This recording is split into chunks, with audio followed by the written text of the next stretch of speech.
Hello बच्चों, good morning. चल, अब तक हमने स्टडी कर लिया था किसके बारे में?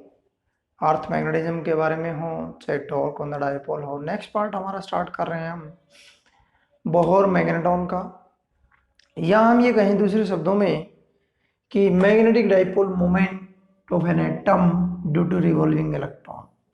मतलब एटम के अंदर इलेक्ट्रॉन रिवॉल्व कर रहा है। अब आप सब जानते हो एटम के अंदर इलेक्ट्रॉन रिवॉल्व कर रहा है। जब इलेक्ट्रॉन रिवॉल्व करेगा तो वो एक सर्कुलर लूप के अंदर रिवॉल्व करता है। अब सर्कुलर लूप के अंदर रिवॉल्व करता है तो उसका करंट होता है, और करंट होता है तो उसका अपना मैग्नेटिक मोमेंट भी होता है। ठीक है, यानी कि that behave as a circular loop. ठीक है ना, करंट कैरिंग लूप की तरह। ठीक है, तो मैं मान लूं कि ये सर्कुलर पाथ मैंने ले लिया जिसके अंदर एटम इलेक्ट्रॉन रिवॉल्व कर रहा है। ठीक है, अब इसके अंदर से करंट भी होगा। क्या होगा? करंट भी होगा। ये करंट हमने मान लिया, जैसे इलेक्ट्रॉन इधर मूव कर रहा है तो करंट हमने मान लिया कि करंट हमारा ये आई है। तो ये एक करंट कैरिंग सर्कुलर लूप की तरह है। सर्कुलर लूप हमने ले ली जिसके अंदर से आई करंट फ्लो कर रहा है। ठीक है, अब करंट जब फ्लो करेगा, इलेक्ट्रॉन रिवॉल्व किया तो उसने एक सर्कल कंप्लीट करने में जो करंट दिया, ठीक है, current of flowing electron that is I is equal to Q by T होता है। तो इसको Q by T की बजाय E by कैपिटल T लिखे।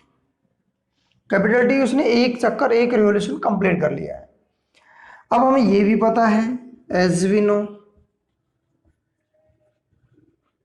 क्या पता है? अरे ओमेगा इज इक्वल टू 2 पाई/T है, तो T इज इक्वल टू 2 पाई/ओमेगा। तो आई की वैल्यू क्या आ जाएगी? आई यहां से आ जाएगा हमारा, आई आ गया सीधा सीधा सा E/में 2 पाई/ओमेगा, सीधा सीधा सा आ गया E/में 2 पाई।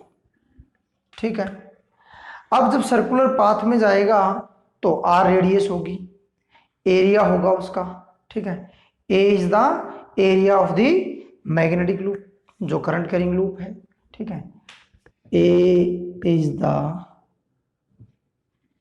एरिया, और वो आ जाएगा ए इज इक्वल टू पाई/r²। ठीक है, अब हमने मैग्नेटिक मोमेंट हमारा पढ़ा था, मैग्नेटिक मोमेंट, और मैग्नेटिक मोमेंट जो पढ़ा था वो था m is equal to I into A. अब हमें आई पता और ए पता, तो m की वैल्यू आ गई E/2 पाई इंटू पाई/r²। तो पाई से पाई कैंसिल, वैल्यू आ गई m that is equal to E/r²/2। इसको इक्वेशन 1 ले लो, इसको 2, ये 3 हो जाएगी, ये 4, और ये होगी 5, और ये होगी 6। ठीक है भाई, अब हमें पता है, क्या पता है? According to Bohr second postulate, Bohr ने कहा था कि सर्कुलर पाथ के अंदर जब कोई ऑब्जेक्ट मूव करता तो उसका एंगुलर मोमेंटम, क्या? एंगुलर मोमेंटम वो होता है integral multiple of h/2 pi. N की वैल्यू 1 2 3 4 5 6, एन की वैल्यू जो है वो वेरी करती जाएगी। ठीक है, ओके, यहां से v is equal to r omega पता है आप सबको, एंगुलर वेलोसिटी होगी, क्योंकि ये लीनियर वेलोसिटी, हमें एंगुलर वेलोसिटी लेके चलेंगे। R omega into r that is equal to NH/2 pi. यहां से m omega r² that is equal to NH/2 पाई।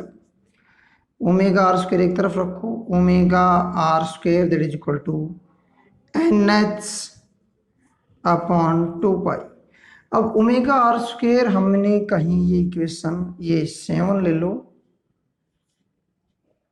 और ये 8 ले लो, ये ओमेगा आर स्क्वेयर होगा ना इक्वेशन 6 के अंदर, रख दो इक्वेशन 6 में। क्या वैल्यू आती है देखो, m that is equal to 1/2 e n h upon में 2 पाई m, m और आएगा भाई यहाँ m नीचे आ जाएगा, ठीक है। वैल्यू क्या आ गई यहां से, m that is equal to n e h upon में 4 pi m that is equal to n into mu b that is equal to e h upon में 4 पाई m, ठीक है भाई 4 पाई m। ई की वैल्यू पता है आपको, charge on electron, H की वैल्यू पता है प्लैंक्स कांस्टेंट, पाई की value 22/7, mass of electron 9.1 into 10 की पावर -31। ये सब हम मिला करके जब रखते हैं तो म्यू बी की वैल्यू आती है 9.27 इंटू 10 की power -24 ampere metre square, ampere metre square, ठीक है भाई कोई दिक्कत नहीं है। And this is known as mu b e h upon में 4 पाई m, बोहर मैग्नेटॉन, क्या कहलाएगा भाई, बोहर मैग्नेटॉन कहलाएगा, ठीक है। आगे बात समझ में। इससे रिलेटेड हमारी एक टर्म और आती है, वो आती है जायरो मैग्नेटिक रेशियो ऑफ इलेक्ट्रॉन, क्या आता है, इसको मैं मिटा देता हूं, इसी से रिलेटेड टर्म है हमारी, ठीक है, इसी से रिलेटेड टर्म है, ठीक है। जायरो मैग्नेटिक रेशियो ऑफ इलेक्ट्रॉन। अब जायरो मैग्नेटिक रेशियो क्या कहता है कि जब इलेक्ट्रॉन सर्कुलर पाथ में रिवॉल्व करेगा तो उसका एंगुलर मोमेंटम भी होगा, दूसरी तरफ मैग्नेटिक मोमेंटम भी था, तो वो तो रेडियस से रिलेटेड होगा, ये मैग्नेटिक मोमेंट, इन दोनों का जो रेशियो होगा वही क्या कहलाएगा, जायरो मैग्नेटिक रेशियो कहलाएगा।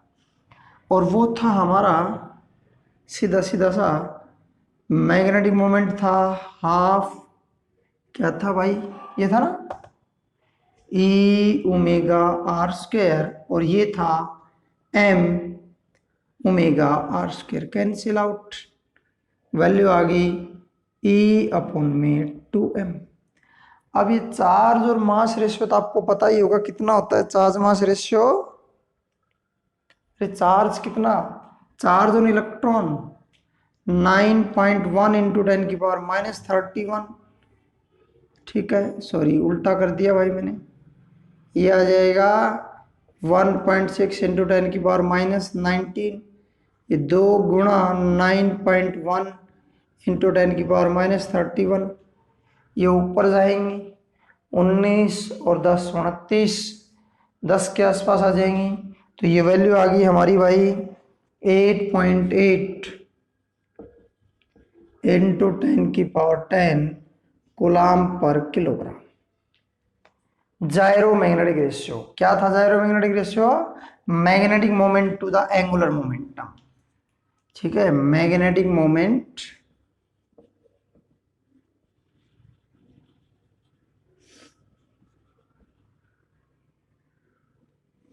क्या था, magnetic moment to the angular momentum,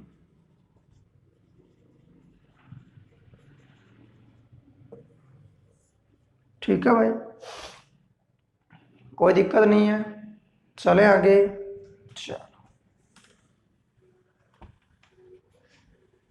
most important topic है, कई बार आ चुका है सीबीएसई एग्जाम के अंदर, ध्यान से करना, बहुत ध्यान से करना, मोस्ट इंपॉर्टेंट टॉपिक है।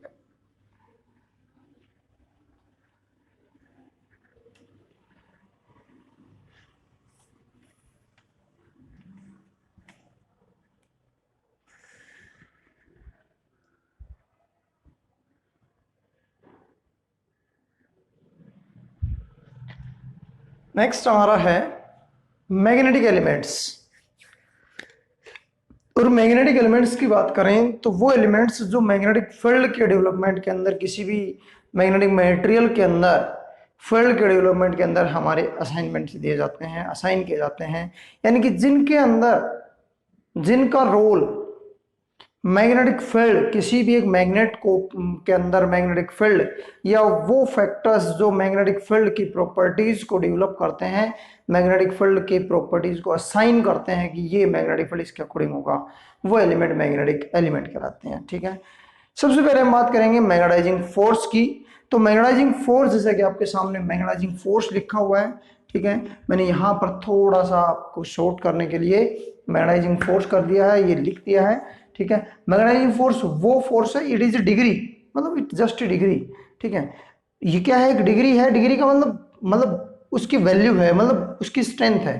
ठीक है, to which the magnetic field magnetizing a material, मतलब हम ये कहें कि वो एबिलिटी, मैग्नेटाइजिंग फोर्स वो एबिलिटी है जिसकी वजह से किसी भी मैग्नेटिक मटेरियल को कोई मैग्नेटिक फील्ड मैग्नेटाइज करता है। जैसे उदाहरण के तौर पे हम बात करें तो हम आयरन को लेते हैं और स्ट्रॉन्ग मैग्नेटिक फील्ड में रखते हैं। ठीक है, तो वहां पर वो स्ट्रॉन्ग मैग्नेटिक फील्ड में जब रखा जाएगा तो इजीली मैग्नेटाइज हो जाएगा। ठीक है, तो उस फील्ड की वो एबिलिटी जिसकी वजह से वो मैग्नेटाइज हुआ है, ठीक है, उसको मैग्नेटाइज किया है। जैसे मान लिया आप अलॉय लेते हैं, हम कोई भी स्टील लेते हैं या कोई और अलॉय लेते हैं, अब उसी फील्ड में रखते हैं, स्ट्रॉन्ग फील्ड के अंदर, उसके कंपेरेटिव उसकी स्ट्रेंथ कम पाएगी, तो वहां पर मैग्नेटाइजिंग फोर्स कम लग पाया उसके ऊपर, और वहां पर मैग्नेटाइजिंग फोर्स ज्यादा लग पाया। ठीक है, यहां पर हम बात करें तो B is equal to mu is equal to B is equal to mu n i. Mu is the permeability, n is the number of turns, और आपने आई तो पढ़ा ही था, स्ट्रेंथ थी। ठीक है, ओके, एन आई यहाँ पर एच के इक्वल है, जो कि स्ट्रेंथ को शो करते, product of N and I is the magnetizing force. ठीक है ना, ओके, तो यहाँ पर B is equal to mu into H आ गया, या B naught is equal to mu naught into H आ गया। ठीक है, ऐसा यूनिट इसकी होती है ampere per metre, ampere per metre होती है, ऐसा यूनिट इसकी। ठीक है, ओके, नेक्स्ट हम बात करें सेकंड प्रोडक्ट, सेकंड थिंग हमारी आती है, वो आती है परमेबिलिटी की। परमेबिलिटी की बात करें तो यहाँ पर जो म्यू है ये परमेबिलिटी है, और परमेबिलिटी में आपको बताऊं किसी भी मटेरियल की वो स्ट्रेंथ है जो उसके अंदर जो प्रॉपर्टी एक्वायर हो रही है उसकी स्ट्रेंथ उसके डेवलपमेंट को शो करती है कि भाई परमेबिलिटी कम ज्यादा। ठीक है, उसी के अकॉर्डिंग, जैसे फील्ड कम है परमेबिलिटी कम है, फील्ड कम है परमेबिलिटी ज्यादा है, फील्ड ज्यादा है, ठीक है ना, उसको शो करती है, क्या करती है, परमेबिलिटी। तो ठीक है, परमेबिलिटी क्या है, permeability it is the ratio of, मतलब वो रेशियो है कि मैग्नेटाइजिंग फील्ड आपने कितना दिया, कितना फील्ड प्रोड्यूस हुआ, टू द मैग्नेटाइजिंग फोर्स आपने कितना लगाया, मतलब कितना तो मैग्नेटाइज हुआ और कितना आपने दिया, इन दोनों का जो रेशियो है ना, that is known as permeability. ठीक है, भाई कोई स्ट्रॉन्ग मैग्नेट, अपने स्ट्रॉन्ग मैग्नेटिक फील्ड ले लिया, उससे स्ट्रॉन्ग मैग्नेटाइजिंग फोर्स लगाया, ठीक है, उसको हमने फील्ड में रखा, किसमें रखा, फील्ड में, जो फील्ड में रखा तो उन दोनों का रेशियो जो मैग्नेटाइज हुआ और हमने कितना फोर्स उसके ऊपर लगाया, उन दोनों का रेशियो क्या कहलाएगा, परमेबिलिटी कहलाएगा। B upon h, mu is equal to b upon h, field per unit magnetizing force, कितना तो फील्ड उसके अंदर डेवलप हुआ, ठीक है ना, ओके, और कितना आपने फोर्स लगाया, इसकी यूनिट होती है टेस्ला मीटर पर एम्पियर, टेस्ला मीटर पर एम्पियर। एक रिलेटिव परमेबिलिटी होती है और वो होती है परमेबिलिटी पर यूनिट है absolute permeability, permeability per unit है एब्सोल्यूट। वहां पर वो रिलेटिव दो मीडियम के रिस्पेक्ट में, भाई पहला मीडियम था, दूसरा आपने एयर में रखा, जैसे मैं कहूँ कि यहाँ पर हमने एक स्ट्रॉन्ग मैग्नेटिक फील्ड ले लिया, ठीक है, यहाँ पर एयर थी और यहाँ पर हमने एक मटेरियल ले लिया, तो यहाँ पर एयर और इसकी परमेबिलिटी जो है उसके ऊपर इफेक्ट डालेगी कि भी कितना वो मैग्नेटाइज हो रहा है या कितना मैग्नेटाइज नहीं हो रहा है, कितना उसके अंदर फील्ड डेवलप कर पा रहे हैं फोर्स के रेस्पेक्ट में, per unit force, magnetizing force के रेस्पेक्ट में कितना फील्ड डेवलप कर पा रहे हैं, वही क्या कहलाएगी, permeability. Number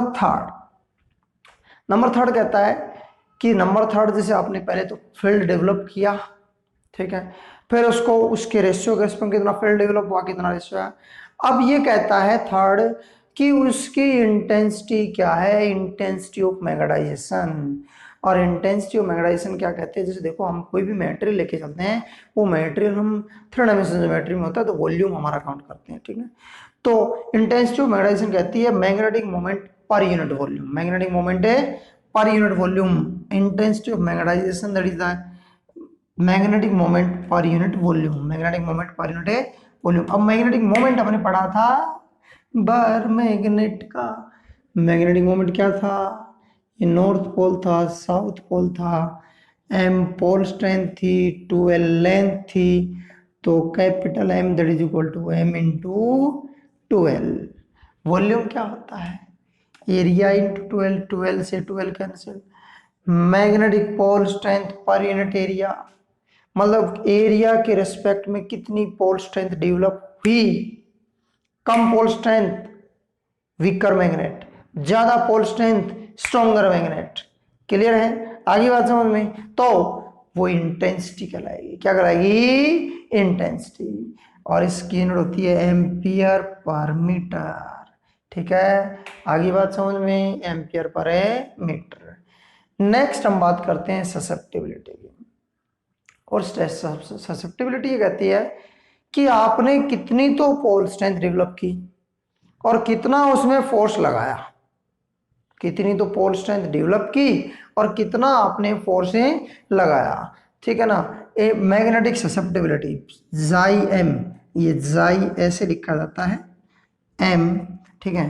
that is intensity, तो यानी कि पोल थी, पोल पर एरिया, पोल स्ट्रेंथ पर एरिया, और कितना आपने उसको फील्ड लगाया, तो दोनों की यूनिट सेम होती है, दोनों की यूनिट ही सेम, इसकी भी एम्पियर पर मीटर, इसकी भी ampere per metre, unit less है। लेकिन ध्यान रहे ये स्ट्रेंथ को बताती है, कम पोल स्ट्रेंथ डेवलप होगी फोर्स के रिस्पेक्ट में तो वीकर मैग्नेट होगा, ज्यादा पोल स्ट्रेंथ होगी फोर्स के रिस्पेक्ट में स्ट्रोंगर मैग्नेट होगा, ठीक है ना। फेरोमैग्नेटिक के अंदर स्ट्रोंगर मैग्नेट होते हैं, पोल स्ट्रेंथ ज्यादा होती है फोर्स के रिस्पेक्ट में, और पैरामैग्नेटिक उससे वीकर, और डायमैग्नेटिक है उससे वीकर होते हैं। क्लियर है, आगे बात समझ में।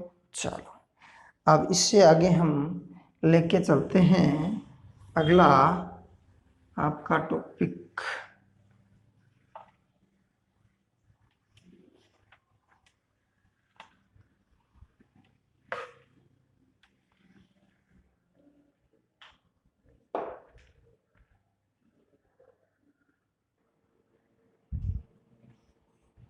नेक्स्ट टॉपिक क्या आपका है, relation between magnetic permeability and susceptibility. तो परमेबिलिटी और ससेप्टिबिलिटी के बीच में रिलेशन है। तो अगर हम मान लें ये कॉइल हमने ले ली, इसके अंदर जो मैग्नेटिक फील्ड होगा एयर के अंदर, ये एयर हमने ले ली है, यहां पर हमने मीडियम इंसर्ट कर दिया है, ठीक है। तो यहां पर जो मैग्नेटिक फील्ड डेवलप होगा that is equal to b naught is equal to mu naught into h, magnetizing force आपने बी के रिस्पेक्ट में अप्लाई कर दिया है मैग्नेटाइजिंग फोर्स के साथ। यहां पर जो होगा वो बी नॉट तो एयर का प्लस मैग्नेटिक फील्ड का, मैग्नेटिक फील्ड का, तो यहां पर बी की वैल्यू आ जाएगी b naught plus b m. अब बी नोट तो आपने पढ़ा, बी नोट जो था वो एयर के अंदर वो था mu naught into H, H जो है वो मैग्नेटाइजिंग फोर्स है, म्यू नोट परमेबिलिटी है, एब्सोल्यूट परमेबिलिटी। इसी प्रकार से बी एम वो आ जाएगी म्यू नोट आई, यहां पर आई है इंटेंसिटी ऑफ मैग्नेटाइजेशन, एच तो है मैग्नेटाइजिंग फोर्स, मैग्नेटाइजिंग फोर्स आपका है, और आई जो है वो इंटेंसिटी ऑफ मैग्नेटाइजेशन है, इंटेंसिटी ऑफ मैग्नेटाइजेशन। दोनों वैल्यू यहां पे रखेंगे, इंटेंसिटी ऑफ मैग्नेटाइजेशन पे डिपेंड करेगा, यहां जो मटेरियल के अंदर होगा वो इंटेंसिटी पर यूनिट स्ट्रेंथ के रिस्पेक्ट में, इंटेंसिटी पर यूनिट वॉल्यूम कितना फील्ड डेवलप हो रहा है उसी के ऊपर डिपेंड करेगी, ठीक है ना। तो बी की वैल्यू आ गई mu naught H plus mu naught I, mu naught common आ रहा है, B is equal to mu naught common आ गया एच प्लस आई, ठीक है भाई। आगे बात समझ में, कोई दिक्कत नहीं है। अब हमने पढ़ा था chi m that is equal to i by h, susceptibility, था, तो I that is equal to chi M into h कर सकते हैं। अरे जाई एम इंटू एच कर सकते हैं ना, ससेप्टिबिलिटी इंटू मैग्नेटाइजिंग फोर्स। रख दो भाई साहब, B is equal to mu naught into H plus I, sorry I की जगह आ जाएगा chi M into H. H common आ रहा है, एच कॉमन आ रहा है ना, एच कॉमन ले लो। B that is equal to mu naught h 1 plus chi m. इस एच को नीचे ले जाओ, B by h that is equal to mu naught 1 plus chi m. अब हमने स्टार्टिंग के अंदर पढ़ी थी एक बात है कि B is equal to mu into H, तो mu is equal to B by H आया था, आया था कि नहीं आया था? आया था। रख दो भाई, mu that is equal to, इसकी जगह ये वाले रख दो, mu naught 1 plus chi M. इसको नीचे ले जाओ, mu upon mu naught 1 plus chi M. This is the relative permeability, पढ़ाया था, okay, 1 plus chi M. This is the sorry भाई, sorry, this is the relation between magnetic permeability and susceptibility, दोनों के बीच में रिलेशन है। ठीक है भाई, आगे बात समझ में? Okay, have a cheerful day.